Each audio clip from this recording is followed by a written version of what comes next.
تفسیر القرآن آج کا سبق سورۃ الحج آیت نمبر 47 سے 48 تک۔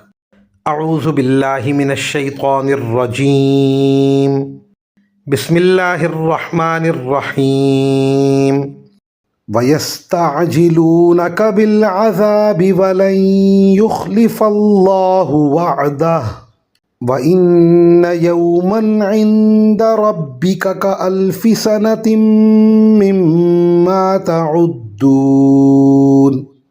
وَكَأَيٍّ مِّن قَرْيَةٍ أَمْلَيْتُ لَهَا وَهِيَ ظَالِمَةٌ ثُمَّ أَخَذْتُهَا وَإِلَيَّ الْمَصِيرُ۔ ترجمہ: اور یہ لوگ تم سے عذاب جلدی لانے کا مطالبہ کرتے ہیں، حالانکہ اللہ اپنے وعدے کی ہرگز خلاف ورزی نہیں کرے گا،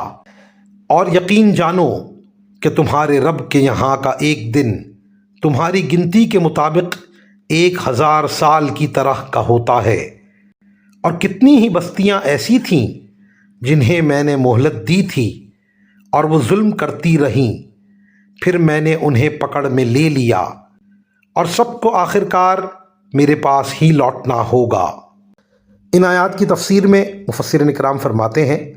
اللہ تعالیٰ کے نزدیک ایک دن کے 1000 سال کے برابر ہونے کا کیا مطلب ہے، اس کی صحیح تشریح تو اللہ تعالیٰ ہی کو معلوم ہے، اور حضرت عبداللہ بن عباس رضی اللہ عنہما نے اسے متشابہات میں بھی شمار کیا ہے۔ لیکن اس آیت کو سمجھنے کے لیے اتنی تشریح کافی ہے کہ کفار کے سامنے جب یہ کہا جاتا تھا کہ ان کے کفر کے نتیجے میں ان پر اللہ تعالیٰ کی طرف سے دنیا یا آخرت میں عذاب آئے گا، تو وہ اس کا مذاق اڑاتے تھے اور کہتے تھے کہ اتنے دن گزر گئے لیکن کوئی عذاب نہیں آیا، اگر واقعی عذاب آنا ہے تو ابھی کیوں نہیں آ جاتا؟ اس کے جواب میں فرمایا جا رہا ہے کہ اللہ تعالیٰ نے جو وعدہ کر رکھا ہے وہ تو ضرور پورا ہوگا، رہا اس کا وقت تو وہ اللہ تعالیٰ کی اپنی حکمت کے مطابق متعین ہوگا، اور تم جو سمجھ رہے ہو کہ اس کے آنے میں بہت دیر ہو گئی ہے، تو در حقیقت تم جس مدت کو 1000 سال سمجھتے ہو وہ اللہ تعالیٰ کے نزدیک ایک دن کے برابر ہے۔ وآخر دعوانا ان الحمد للہ رب العالمین۔